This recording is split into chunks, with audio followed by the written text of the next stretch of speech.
All right. Okay, we're good to start. Welcome, everybody. Hello from Switzerland to the world. We're here discussing DAOs today, and I'm really glad to have people here from Metagov, from Anticapture, from DAOcoalition, and from How to DAO. And yeah, I think first of all, we'll let everyone introduce themselves really quickly and describe what they do. Rashmi. Hey everyone, I'm Rashmi and I work as a developer at a project called DAOstar, which is a part of Metagov. And we work on various things, which I'll be sharing about later. Well, I'm Zeugh. I think we all already know each other. But I'm working at Anticapture. It's a governance resilience project by Blockful. It's the company I've been for 3 years trying to do better governance for DAOs. And we're focusing on making them safer for now.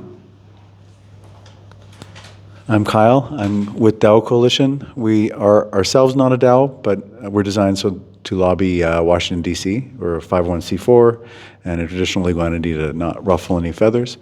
We're recently 501c4, but we're hoping to have materials we can chat with staffers about and further education on where DAOs are and what they need. Awesome. I'm Puncar. I'm co-author of How to DAO book.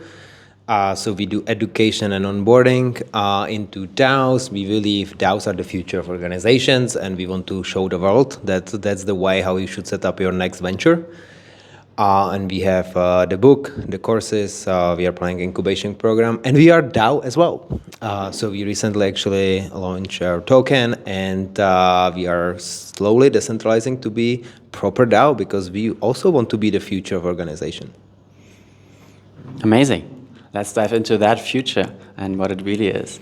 So I think some of us are in a DAO, some of us have been in DAOs, but all of us are sort of tangential to DAOs and kind of impartial. We are service providers and we have the opportunity to speak critical, which is, I think, what we can do today. So maybe to start with, from each of your disciplines, be that onboarding and education or legal or security or governance, what are sort of common mistakes or failure modes that you can see in DAOs today? What is a sort of quote-unquote best practice that's actually a pretty bad practice? Well, I can start because I already have a microphone. So what I see as the best practice, which is really terrible, is that we are calling it DAOs. And we are basically narrowing this design space very much. And there is like a lot of like preconceptions about DAOs, how they should be like scale. Like maybe DAO should be like more than 1,000 members. Like DAOs should be like only flat organization. There should not be any leaders, no management, no structure. And all these things are kind of like putting like DAOs into really bad light, because like when I'm thinking about new venture and I want to build an organization which will be successful, and then someone tells me like let's build a DAO, and I feel like, oh, so that's I lose all the influence over my project, and like everyone has a say, and then I need to onboard like 1,000 people into my organization, then like nobody will start building DAOs. So I feel like there is way more about DAOs than it's actually out there, and that's what we are trying to bring into the space. Like DAOs are not just the one thing, but like there can be so many different types of DAOs, and you should explore that design space. So for me, one of the issues are legal wrappers. Legal wrappers are an early stage fix, but they're very coarse. They're not very granular in the legal relationships between parties that aren't solvable through smart contracts, so the vague or ambiguous legal relationships. And there's Ricardian patterns that are now starting to be available, but it's still early yet. And then, yeah, so with these legal wrappers, they tend to centralize and actually contort governance than otherwise would be. So yeah, that's one of my big critiques. And then the other one is, I want an example of where it's obvious it's trying to fit into something that it's not meant for, is the concept of ephemeral DAOs. So if we could have Ricardian relationships, and we will, but the next upgrade, then I don't believe ephemeral DAOs will be advocated very much, because that really is a short term of an agreement between parties. Can you explain what they are, ephemeral DAOs? Yeah, ephemeral DAOs, it's a DAO that lasts like 6 months or even a month or something like that. So that traditionally that's a contract. That's just an agreement between parties for a month. You wouldn't create a legal entity to run an event with someone for a month. Like, you would like a project, I guess. Is it not possible to have a DAO that is just a project that is temporary? Well, so this is the legal wrapper aspect of when people are trying to integrate the two. But yeah, I mean, a yeet, I would call it a yeet or something like that. I mean, yeah, I suppose if we're really moving away from a legal definition of entities, but that's why the wrappers get it muddied. So either it's a legal definition and then ephemeral is silly because that should be an agreement, or it's a different concept entirely and we aren't creating a legal entity for it.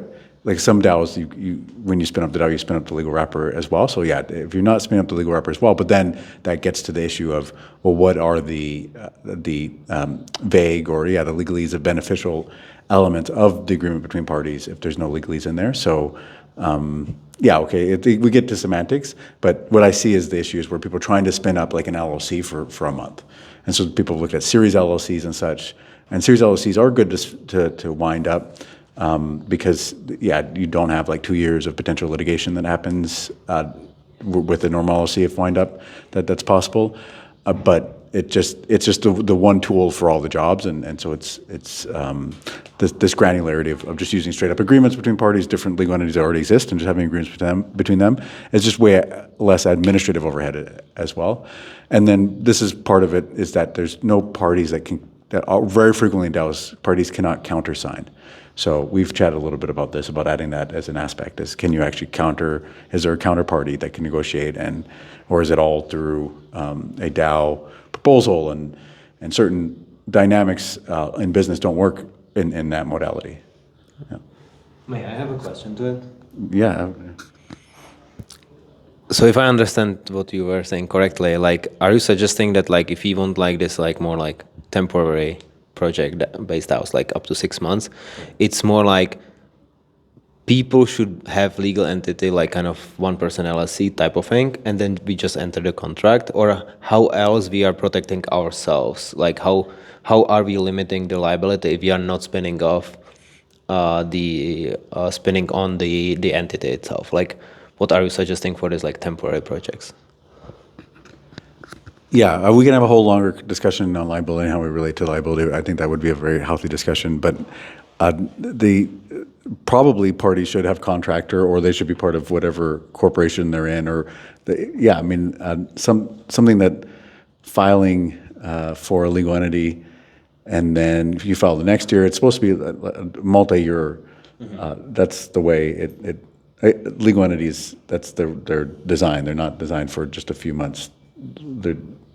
They're designed for multi-year operations. So if there's a new kind, I guess that's a legislation we could explore, is a entity that is just supposed to be around for a few months, but it doesn't make too much sense to me have it as a separate legal person. Why would you create a legal person that only lasts like 6 months or so? So yeah, so there's the legal persons, the fictional persons and such in the overall environment, and that's why we have corpus, like body and that kind of thing. Those should last for a while, and then the legal relationships that are more temporary should then be agreements between those parties. So, and it's okay to just as a sole proprietor be in agreement, and we do that all the time. If we rent a car, we're not creating a legal entity to rent the car, nor is the car rental company. It's we as a sole proprietor, or we're on behalf of a company, but in any case, we sign with the rental company. We don't create a third entity. And I would suspect the courts would more likely pierce the veil. So that's one of the reasons we should have a longer conversation about liabilities, is if it's there just to shelter from liabilities, then there's more probability that it's not going to stand up to existing, because the judge can always say, nope, this thing doesn't exist. But a real person, the judge can't do that for. Yeah, and maybe just a brief comment. We cannot conclusively discuss that here, and we are giving neither financial nor legal advice, but I think I also want to just mention that we are talking on a DAO level here and on a contributor level, on an individual level, I think people should be cautious about liability, and when they engage with DAOs that may not be legally incorporated, that this may fall back into a general partnership, which is different according to jurisdictions and how judges decide. But as an individual, it really makes sense to assess the risk. Even if they're incorporated. That's the point of the corporate veil. Just because you say something's incorporated doesn't mean if you just incorporate something for 6 months and then you wind it up and then a judge looks at it, it's way more likely that incorporation is not going to actually be a protection. Yeah. All right, so the first conclusion is that liability and legal issues are still omnipresent. Okay, next challenge. Well, before the challenge, I'm just very glad to, for the first time, hear that there is a group working in DC to try to figure that type of thing out and improve that. It's definitely needed. I think one of the big things now on the challenge part that I see that people just assume is, oh, this is how we're going to do it. This is the staple way of looking at this, is that looking at the DAO as a thing of multiple different parts. Like, I like when you say that that's just a contract. There's a big part of me that thinks that a DAO is just a contract at some level, right? It's a smart one where that it recognizes your votes and it does the thing that it's being proposed as code and voted on. Calling it DAOs, calling the organizations themselves DAOs, it's like, yeah, your forum is not a part of the DAO. Your Discord group is not a part of the DAO. Your DAO, the DAO itself is a piece of your organization, and we can abstract. We can say like, oh, we're all part of this DAO, and this is the DAO is this thing here. This one contract that does what it does. And I think people just normally assume that that's kind of optional. Yeah. Our DAO is just this. We're this voting group. We're reacting on Telegram to choose where we're gonna have pizza tonight. Is it a DAO? It's not a DAO. You know, it's like. So a big part of what I see people overusing the terminology as to make any type of group that's moving things on chain in any manner through some sort of consensus as a DAO. I'm not sure at what level I see that as a DAO.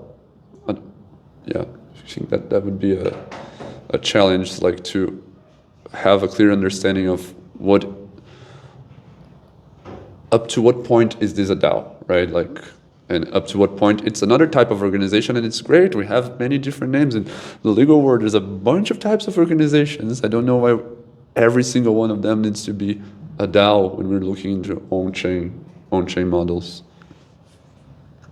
Yeah, I'm glad to put this up. The point of what exactly a DAO is. Can you just call a pizza voting community a DAO? At DAOstar, we focus on solving problems for like transparency and interoperability, and we write metadata standards on how a DAO can share their information and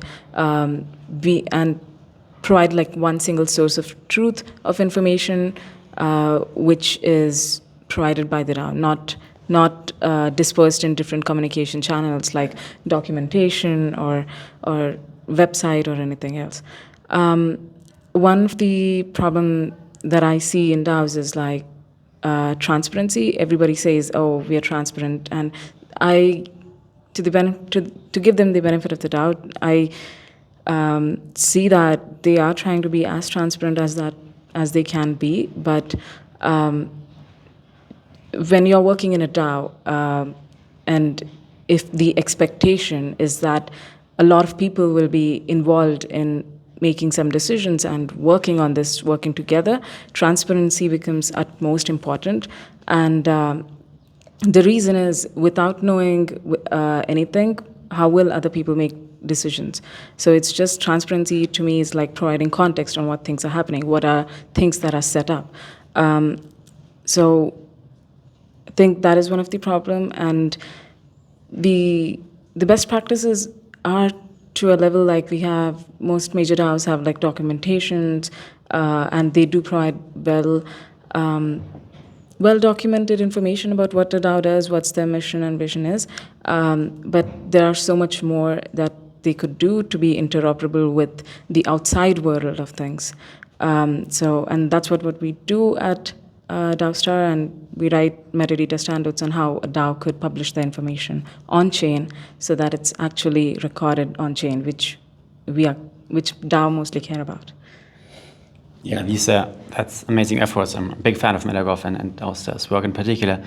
I think, yeah, in terms of transparency, the DAO space is lacking behind in so many ways, and we see information asymmetries, which I suppose are inevitable in every organization, but it's sometimes still quite present in DAOs when we have so much shadow governance that is happening behind the scenes, or formalized governance processes that are documented, but actually describe quite poorly how governance actually works. Maybe Zeugh, you can give us some more context on some examples you've recently seen. You don't have to name names, but sort of the stark contrast between the formal governance that is documented and the perception thereof versus the actual power balances and dynamics of decisions that are actually made. It's a curious thing to think about transparency, because one of the cases on security that we recently found a DAO that was exposed to being attacked, to getting drained. We're pretty sure they only did not get attacked because they were so, like, the contractor that they had to publish the data about how the treasury was working was indexing the wrong data, so it never surfaced that the thing was exposed. But when we went in to look into the blockchain itself and like compare what was going on, we're like, okay, this is clearly like instantly 5x, hundreds of millions of dollars in profits, just like sitting there, just like, okay, if that was transparent and clear to see, maybe it wouldn't have stood there. So there's some balance of privacy and transparency, and it's curious how the shadow governments that you mentioned work, right? Like when we're looking into some of the DAOs that we found that are under like bad moments of vulnerability, let's say, and we try to find out how do we solve this, right? You find a vulnerability on the code of a company. You reach out to the company and you go fix it. You found a problem in the DAO. You call customer support. What do? You go to the forum and say, hey guys, you're vulnerable. And then someone else is there and say like, oh yeah, I'm going to attack it then, right? Like you don't have that. So you have to find who is the shadow government? Who's actually calling the shots behind? So you can, and you start seeing that some of them actually don't have it, which is good, or at least we can't find it. But some of them, which is very sad, have a very strong one, very clear one, that is just like not willing to solve the problem. It's just like literally call someone and say, hey, your treasury is currently a honeypot. It can be drained at any moment. Like, nah, we're safe. We're like, no. Here's like, let me explain. No, yeah, okay, yeah, we know, but we're gonna be all right. And you're like, I just want to publish on your forum and say like, this is how you do it to drain you, and then we'll see what happens. But of course, we don't take that path. But it's hard to see that the powers in place will not really move every time. And at the same time, that transparency can be there, like the DAO IPs that you're doing on DAOstar. That's like, if we had that already, the work we do today to do analysis would be like so much easier. If there was just a right amount of transparency, then we wouldn't depend, because when the rules are in the documentation, currently that's the best state we can find it out, because normally the rules are not even in the documentation, and you have to reach out to someone or go in for a month trying to help govern until you understand how that works. So just having that as a clear, transparent thing on the blockchain would really put like those powers in place in check in so many ways. Like the information now is public. You don't get to just be the one calling the shots because you're the only one who knows how to run the machine. I think in many cases that's what happens. Like the only one that knows how it works ends up being the one that can call the shots for how it will work. Yeah, there's a lot to criticize about the status quo of DAOs, but there's also so much potential and good things are happening out there. And maybe Puncar, coming to you, you've recently published a book on how to DAO, like reaching sort of a mass audience and onboarding them to the DAO space. How do you describe to sort of someone who's very new to the DAO space, how do you describe the potential and the vision and this utopia of DAOs to them? How do you excite people about DAOs? Yeah, so that's a good question. And I might actually disagree with Zeugh here, like that like people overuse the word DAO. I'm like totally fine with that. Like if you're on-chain organization and you are like building basically like alternative business model using crypto, call yourself DAO. It's fine. Let's do as many type of DAOs as we can. And basically for me, the DAO, it's like a generic term. It's like an organization on chain, basically.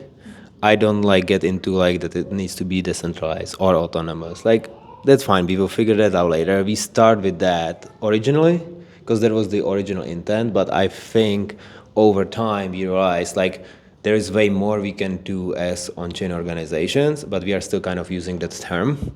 So from my perspective, it's like don't think about that too much, especially when you're starting. Like, you know, if you are new to crypto, think about DAOs as organizations that are on chain and then can like create alternative business models which were not possible without crypto before.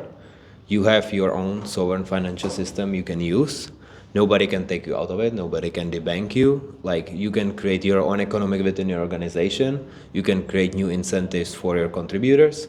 Like that's all what you have in your power. So you are getting new tools to build your organization. However, there is like a disclaimer. I'm saying like DAO is not the product. You still need to have the organization you want to build, service, product, whatever it is. That's the important part. And then you are building the business model which the DAO can support. But if there is no business model in the first place, there is nothing to sell, there is no value you are creating, DAO won't help you.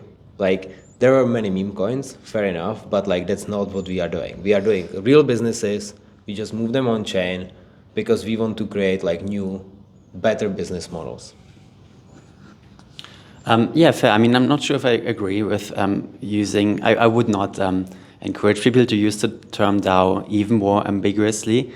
I do get your point, and I think if you talk to people outside the blockchain space, it is hard to describe what this is about. And DAO for me is sort of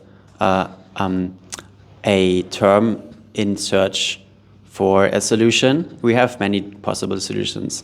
It's very interdisciplinary, and it could represent many avenues forward for people who struggle to coordinate in the real world. So yeah, I get where you're coming from when you approach a mass audience. I just want to briefly add on the other end of the spectrum. If you are an academic, if you are an engineer and want a more specific definition, there's Samar Hassan's and Primavera de Filippi's definition from 2021, where they define a DAO as a DAO is a blockchain-based system that enables people to coordinate and govern themselves, mediated by a set of self-executing rules deployed on a public blockchain, and whose governance is decentralized, i.e. independent from central control. I think this is quite similar to what you described earlier, Rashmi, and what many of us can agree on. But yeah, this for the definition part, which can also is an emergent definition. I agree. If I can just so for me, this is more reason why DAOcoalition should have sessions with staffers and educate, because the goal is to recognize all the stakeholder interests in this ecosystem. And so I definitely see your position that you're bringing in brand new people and you want people to get excited and you don't want them to have be tripped up by precision or whatever, any other, just get them in there and then we can make them more sophisticated. And then you're at the sophisticated level. You're, I would say, with your analysis, at the enterprise level DAOs. So, for instance, what's the SME DAO? And so I would say you're dealing with the S, you're dealing with the M, small, and then the medium, and then you're dealing with the, I would say, enterprise with these, because you've only shown 2 DAOs that are even passing your test, right? Yeah. Yes. So that's about as peak enterprise as we can get. That's, I mean, yeah, it's an early industry. But then, you know, I just would also like to add that with liabilities, one thing to note is when people, especially talking to government, putting your first foot forward saying, I don't want to have liability, it's, well, what harm are you doing that you need to like protect yourself from liability? So it's something to consider is if there's not harm involved, then that's not such an issue. If you don't ever hit anyone, you never need to use your car insurance. Not saying, you know, obviously you need to have car insurance, but just keep that in mind is liabilities in part because some harm happened. So keep the likelihood of harm down. That's the best way to protect yourself from liability. Just carte blanche, just avoid harm-based scenarios or probability. But so there are DAOs out there. Bitcoin, I would say, is one of those DAOs. Definitely Q blockchain that don't have legal entities. And I mentioned the Q blockchain because Liechtenstein created a framework that a DAO can operate sans legal entity. So at least, yeah, talking to U.S. staffers, that's a really interesting thing to contemplate is, well, there are certain DAOs that might actually not have legal entity. And then DUNAs, those are unincorporated nonprofit association, but a new kind that is built for DAOs. That's only in Wyoming. So I've had experience going to have an UNA, which is a much older entity, going to other states and not being able to be banked because it's unusual, you know, just within the 50 states. So that's another area that we have these new entity types. Oftentimes they're offshore, and we can normalize them and also keep them safe from, say, a tariff movement or something like that. So yeah. Anyway, back to you. These are great points. But yeah, maybe just to shift the conversation a bit, maybe coming back to Rashmi and the standardization part of DAOstar. I think this is an amazing effort which is much needed in the long term. I do wonder though, and this is a question to the group, whether we are ready to standardize just yet. So maybe, Rashmi, from your point of view, which parts of the DAO space are sufficiently mature to be standardized, whereas other examples where you would encourage much more open-ended exploration, much more experimentation before we even think of ossifying these structures. Any examples that come to mind that you want to highlight here? When it comes to standardization, our standards focus on minimum viable DAOs, which, like, if you have a community and have a multi-sig or have like a smart contract that you are building a product on or a service on, which can serve many more people, and if you have a tokens, standards are defined as per like minimum viable DAO, which can go about. There are some standards which require more maturity, like the latest ones like tax reporting and legal communications, which legal communications, I agree that it needs to be set up early, like, you know, to avoid liability and everything. Things like tax reporting maybe for more mature DAOs, but we ask DAOs to just share simple information about what they're doing, how they're doing it, and what is the governance setup like at the moment. And the information that they share, this metadata that they share, is updatable as they change. So it's also set up for like how they evolve and how they mature. We first authored DAO IP2, which is also an EIP standard. It's called EIP 4824. The idea behind this was to, like how NFTs have NFT URI to share the metadata of NFTs, DAOs would have DAO URI to share metadata of DAO URI, which has fields like the name, description, members URI, which is a list of all members of a DAO, proposals, which are a list of all proposals that are involved in a DAO, and governance URI, just like a document link where the governance rules or any of how do they govern among themselves, or how do they even conflict resolve themselves is listed. So things like this. We did get DAO's 1inch Optimism to adopt. They have shared it, and a larger, like we also worked with DAO aggregators like Snapshot, and they also share the DAO Your Eyes for DAOs that they help coordinate.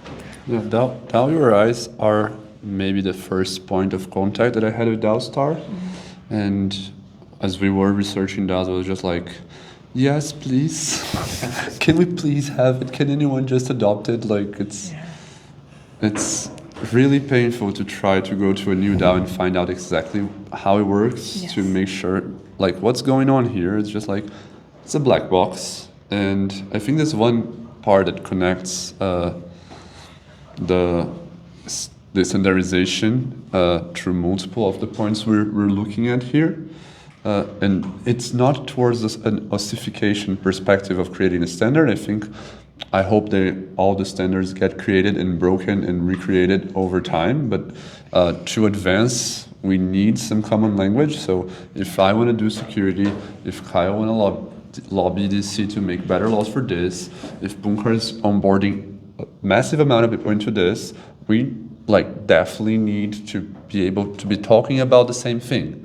Because at any point that any of those things scale or interconnect, someone that made their DAO that was not in crypto, saw a good use case in impact DAOs, got how to DAO, went to impact DAOs through the books there, found out how to do it, and now it's ready to incorporate. They're gonna need the right laws and they need their security done. And if they had to change the language and change standards every time, they're not getting through. So I think it's very thankful for the work you guys do. It's but I think the ossification part is a challenge, to not let it become something that locks us in time. But at the same time, I'm very appreciative of the work on DAOstar. At the same time, it's an open space and there's going to be other standards being created and they're going to pass over time. So I think it's just a good language to share, So I will share just how I see the future of DAOs a little bit, and the standardization I think is a big piece of it.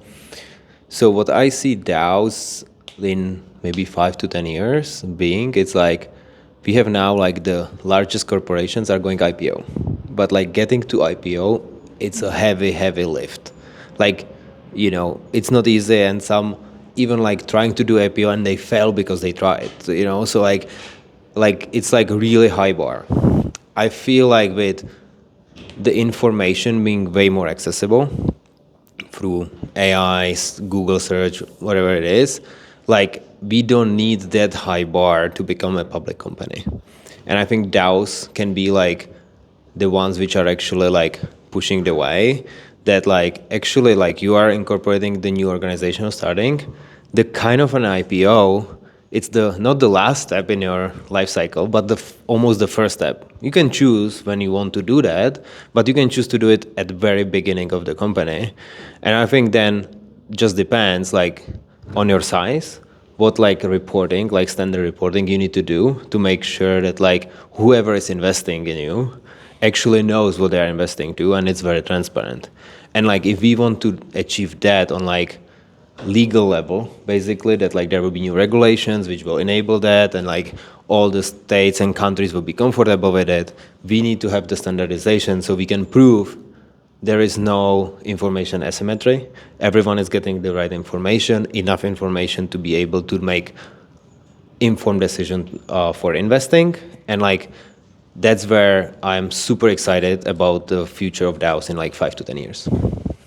Yeah, maybe just quickly following up on that. I think an IPO at the beginning is an interesting concept, and we've seen that a lot in the ICO craze. And I think the absolute majority of these cases are unfortunately negative examples to me, where there was no accountability, a tremendous misuse of funds, and just extreme experimentation, which led to good things, but so many bad things. So I think we are at a stage in our industry where we can try to keep this level of experimentation while increasing accountability and transparency, and just increasing trust, which has been lost, I think, in the past few years.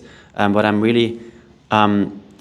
was interesting in these previous statements was that I think we're talking about sort of a meta standardization, while we come to standardization in the sense of ISO and the Internet Governance Forum, where we, for example, would pick one governance mechanism that would be the default for all DAOs, which we don't really have, and I don't think we have a really good one.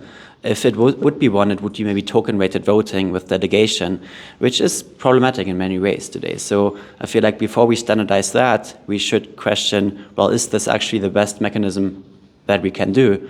If not, go back to the drawing board, experiment, and then, and maybe a couple of decades away, align on a couple of mechanisms. And for that process, that sort of meta standardization seems really, really helpful. Also, because I was recently made aware by a researcher at the University of Zurich who wanted to study DAOs that the data is actually not that accessible. I believe he mentioned DeepDAO, and they're doing amazing work, but it's also quite costly, I believe, to download like a pretty broad data set. And also, if you really want data at some level, you need to run a full node, and which researcher can actually do that? So I feel like there's this public good of open data for DAOs, which also DAOstar has lots of good work on, as well as each of you in different ways. So just enabling this access to data, I think, is fueling innovation further, and the meta standardization contributes to that. Carl. Yeah, so governance, if we look at traditional entities, C Corps have a fairly standardized governance, and LLCs, on the other hand, the operating agreements can mimic a C Corp, and they can do other extremes. And then definitely agreements between parties. That, if we think of that as governance, that has quite a rich tapestry of different ways people interact with each other. So yeah, it'll be interesting to see how DAOs mature and reflect that they're probably on enterprise level, it'll be quite standard, so we can work big numbers.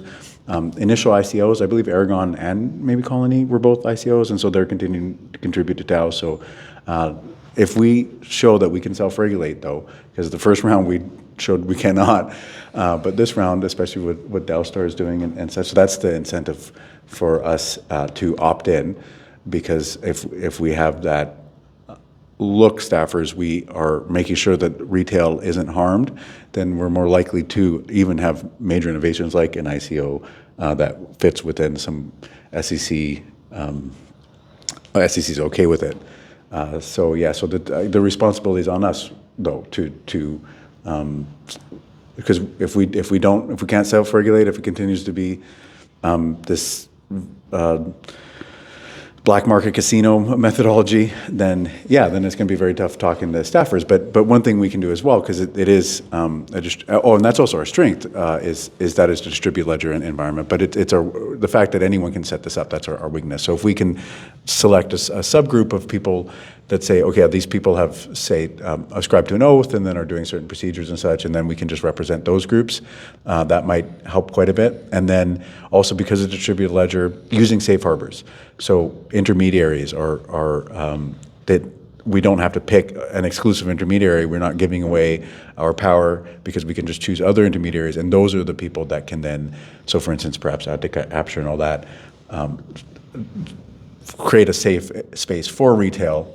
And then, as long as it's within bounds, I think of YouTube and DMCA and retail relationship with copyright as a success story on that. So because it's distributed ledger and RPCs, gateways, we do have a lot of options with intermediaries that other industries haven't. Just very quick, I think that having a single governance standard would be terrible. It would make my life way easier, because right now our biggest challenge on looking at DAOs and making sure what's their security level, and when we do audits, just we have to spend half of the time is trying to understand exactly everything that's going on in here, and it's never the same. There hasn't been two that we've analyzed that were okay, this is actually the same thing. From compound governor models, what Kyle's describing as this enterprise model we see nowadays for any DAO that has billion on the treasury in general is running on this model nowadays.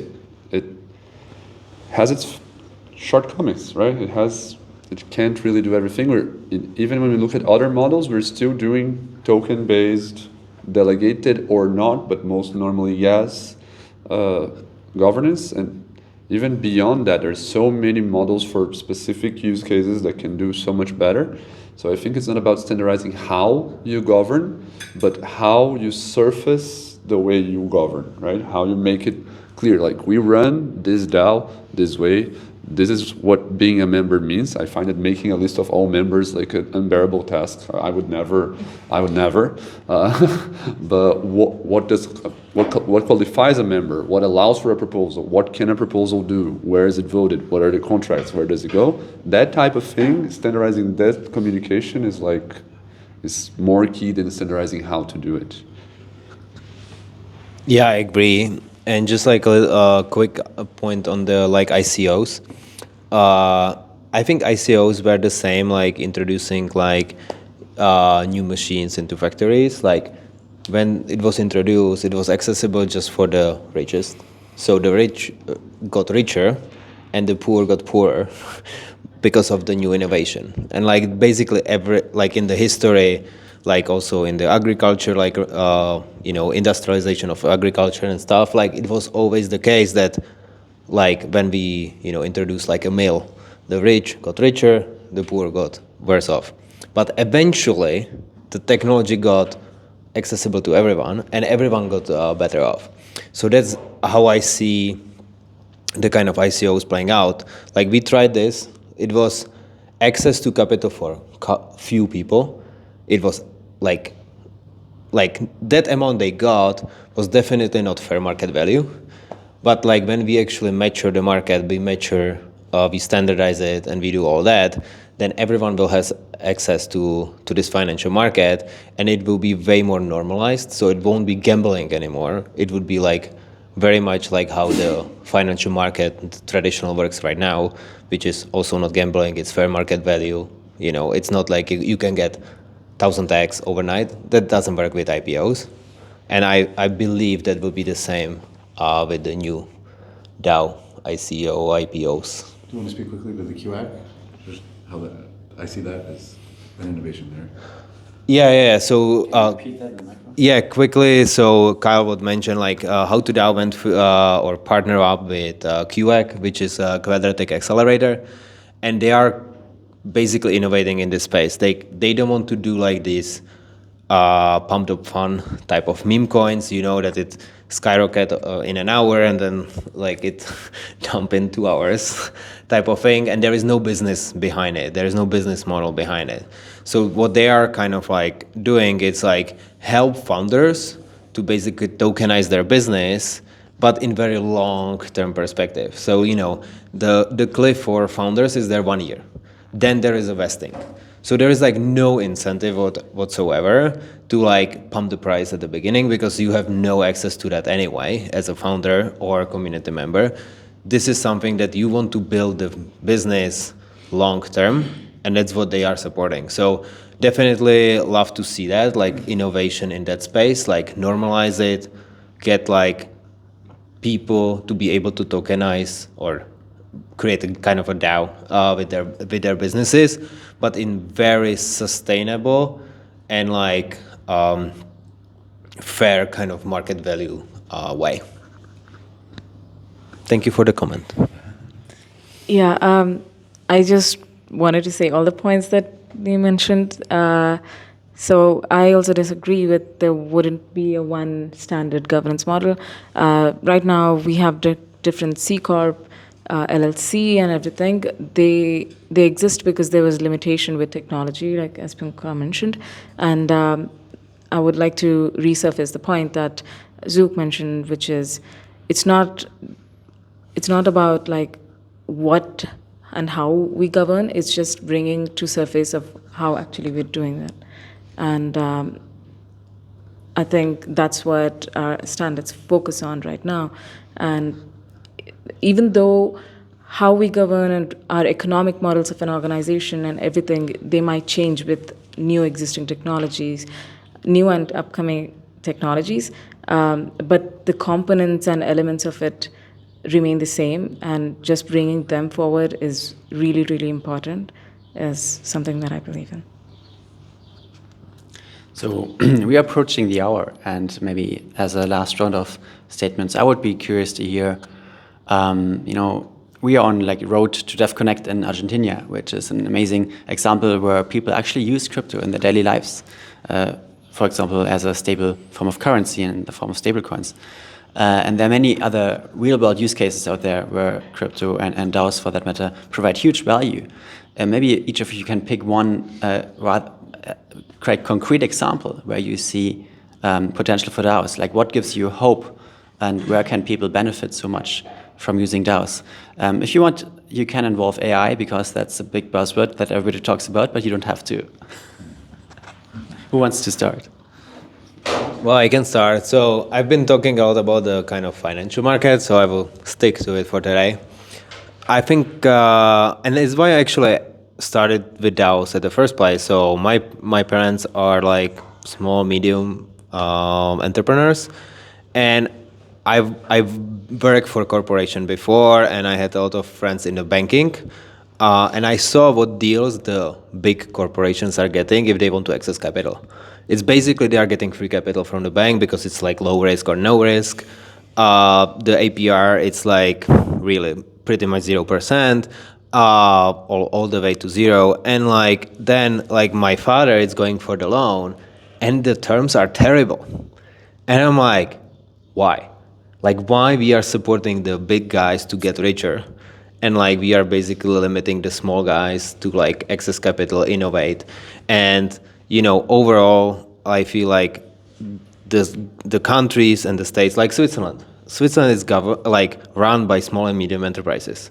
Like, I think that's a great example where like they are really supportive of small and medium businesses, and the country is very rich because of it. And I feel like in other countries we are kind of doing the opposite, and that's why I'm in DAOs, because I believe that new system, that new financial system we are building for the organization on crypto can actually enable support of everyone accessing financial capital, human capital, everything like that. I think I go the same path of thinking of creation of small business. I think that when I was DAO peeled for the first time, there was this example of imagining a supermarket in a neighborhood. And the silliest example, that this old lady goes there for 10 years, and she goes there and she always buys the same cookies. And now there's been a change in management, and her cookies are going away. And she's been putting capital as a client into this thing for a decade now. Like, maybe she doesn't get to choose if the cookies stay or go by herself, but maybe she could be heard at some level. And of course, this is like abstract and silly, but I think that at least I started doing those DAO projects through Juicebox, that is based on this idea, like open up a pool, say what you're gonna do, define the rules, how it's gonna be working, governed, and we do it together. And when any client pays you, they're getting the same share back that any investor that pays you, because what matters is that you're getting access to capital, right? You're getting to run the idea you believe that you want to do, that pays your bills. So I think those small business where you can actually see clients, contributors, and investors as stakeholders sharing the same cost of entry to voice and power is what excites me the most. Yeah.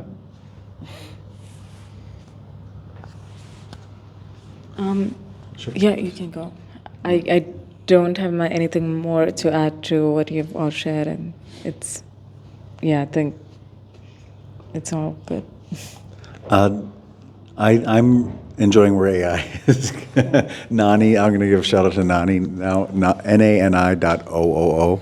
Yeah, Ross Campbell is an amazing legal engineer, so he's able to build DAOs understanding liability concerns and such. And not being afraid of liability concerns, which it's either one. Either don't care about them or being afraid of them. But Ross is learning. It's Nani OS, right?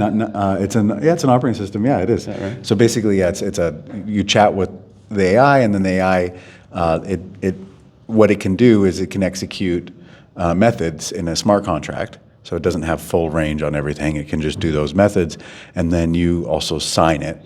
and so then it's got your approval, and so it's this really great blend of what I feel autonomy is, where it's I as an individual, I can do things and no one's getting in my way, and that's for the collective good. So as long as I continue to do pro-social, collective good, then I don't have friction from other individuals, and the bureaucrats I'm working with are for the most part computers, and just like computers these days, we don't ever think of them as people, but for back in the day they were. The labor part of computation, that's now machines do that, and so similar with bureaucracies, the labor part of bureaucracy, that's what we've done with these machines that can understand vagueness and ambiguity, and then we can continue to build trust between people in areas that are permanently bond building and those other more work-oriented or just straight-up enjoyment-oriented activities. And Bitcoin, I think, it might be like CryptoPunks where it's unique and never replicated again, but it is a very, very successful DAO. Amazing examples. Well, thank you so much, everybody. Any last words, Puncar? I have two. Please go for them. First, should we take a question from the audience if there are any? And should Ethereum Foundation become a DAO? Yes, and I don't know. Anyone has questions? Oh, so many hands. Oh my God. Control yourself. Sorry, it's a very big room, so you had to run far. Oh yeah, so thanks. Hi, my name is Waka. So I wanted to ask, I think we're probably having problems when maybe naming DAOs, things like that. So this is probably an idea. So when it comes to business and law, we have limiteds and PLCs. You probably start off as a limited and then a PLC, right? Okay. So either way, I was thinking maybe a DAO can just be something that is decentralized. Doesn't necessarily have to be in the blockchain. Can just be decentralized model-wise. And then eventually, if you fit the DAO box that you are describing, you change into a BAO. Does it make sense? And a BAO is? A blockchain autonomous organization. Okay. Yeah. Does it? Yeah, I mean, one thing I see as an important change is when it gets into finance. And if it's finance that's traditional fiat finance, then you're going to have to KYC and do banking, all that stuff. So it's assumed that you're compliant if you're just able to continue to work in fiat. But in the DAO space, in blockchain finance, that's when it's people can do, it's permissionless and people can do things. And so that's then when when it's on blockchain and using finance, then that's when it legal entities and such are more important. So if it's a lot of DAOs are really just communities, like just people hanging out and Telegram chats and Discord chats, and then yeah, that's totally fine that that's not blockchain. It's also totally fine as probably that it's not a legal entity because it's just people associating, and so yeah, so I'm using. So well, yeah, are you? Why would you jump on the blockchain? I guess as a follow-up question, what would encourage you to then go? It's time to be on the blockchain. Well, then the way you said it, mainly some DAO are calling themselves DAO, but are basically communities, but they're probably in the process of maybe moving. They're currently in the process of perhaps eventually being a complete DAO. Now, I was thinking instead of maybe having that single box being so complex or difficult to be called a DAO, we could probably just split it, have a DAO, meaning, yes, you're moving towards the blockchain in a way, you have the right concepts, but try and work harder. But then have a BAO, which now covers the people doing the right thing. Like the way he said, there are mainly two DAOs that he actually understands fully. So you can be in transition slowly as a DAO and then eventually become a full BAO. Yeah, so as I mentioned previously, I'm very liberal with the word DAO. I started work out a DAO, and we are not on blockchain yet. like we are on crypto conferences, and like you can maybe contribute in some token to the DAO, but like the DAO doesn't like exist on blockchain yet, but we are planning to be there. And like I think that's kind of connected what Rashmi is working on, like the standard reporting. Like there can be a report, hey, like we are a DAO or in the process of being DAO. This is our governance right now. It doesn't work with any token. It's just like one person and vote type of thing. But our future roadmap is going on blockchain, and like we may not call it a DAO. Like it's just like about the reporting. Like okay, now we are actually on blockchain. This is the smart contract, and like we are running it. So I think the answer to your question is like, from my perspective, like you can call yourself a DAO. Just make clear to people which are joining or like anyhow interacting what that actually mean, basically, and what's the future. Like a pre-DAO. Yeah, there's actually, so there's proto-DAO, that's a term that's been used a lot, proto-DAO. So Hatch Protocol, for instance, had a proto-DAO, it's now just switched to a DAO. And the proto-DAO was already on chain, it already had tokens, but the governance hadn't been solidified, so that's why it was a proto-DAO. I personally believe, from this coalition perspective, that however you onboard people and get people to understand and have your own sense of maturity, of capacity, that's great. And then my job is to listen to you and communicate you within the larger different players, different stakeholders, how you can get your needs met, and asking where your pain points are. So I'm less concerned about the semantics. I think DAOstar and such, that's perhaps where, that's where your role is, maybe not, but to have those conversations about what are the best semantics, overall. But for me, I would just categorize, one group is calling it a BAO, one is doing a DAC, is we decentralized autonomous company, whatever else it is, and I aggregate this so that staffers who don't know anything about this and they don't care about the nuance can understand it in a minute, and then go talk to a senator who's like 80 years old.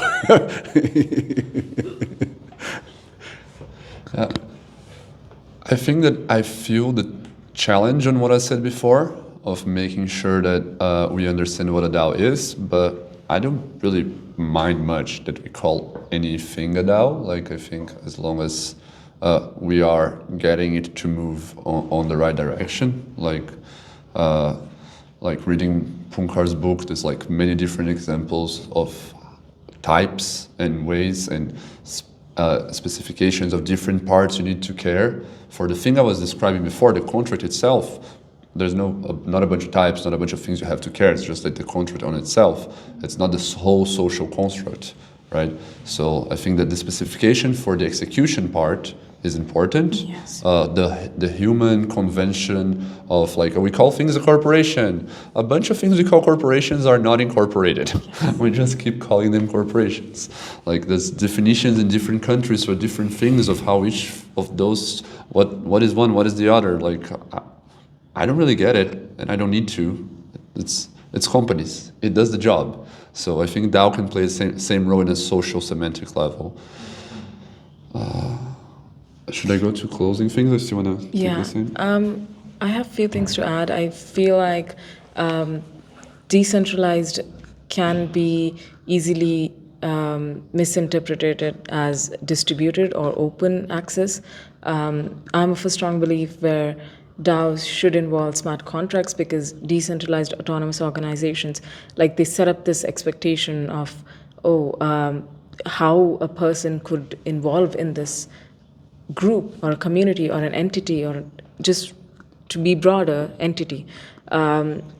Even though the social construct or semantics of a DAO might not be defined, I believe that having smart contracts involved has some advantage to it, and which gives meaning to the word DAO. Yeah, I would personally, I fully agree that the whole point of a DAO is the on-chain part. Whereas I also want to acknowledge that there are many others who share a similar sentiment like you, and I just want to give credit to research from DAOstar and their reports on DAOs in Asia. And I want to cite from a recent paper of ours where we say that we reference these reports, and it says that that DAOs are not always considered a technology per se, but framed as an enabling philosophy that suggests that DAOs are subject to cultural variations. And in these reports from Metagov, for example, DAOs in Japan are described as not using smart contracts nor on-chain voting systems, while South Korean examples are paradoxically described as off-chain DAOs. A report on Taiwan points out that the term DAO is often used as a part of civic engagement by communities innovating around local culture and society's needs, without necessarily making use of blockchain and on-chain voting at all. Similarly, a Singaporean perspective suggests to move beyond the tech-centric view of DAOs. So I just want to acknowledge that there are many voices out there who suggest that this is reality. And as we have discussed, I think the term DAO is used quite ambiguously, which is an opportunity in many ways. And yeah, so maybe this is a good note to end on, with perhaps much more confusion than before, many more questions than answers. But I think this is what makes DAOs so exciting. And I want to thank you all very much for listening in the room and online. I want to thank Puncar, Carl, Zeugh, and Rashmi for being here. My name is Theo.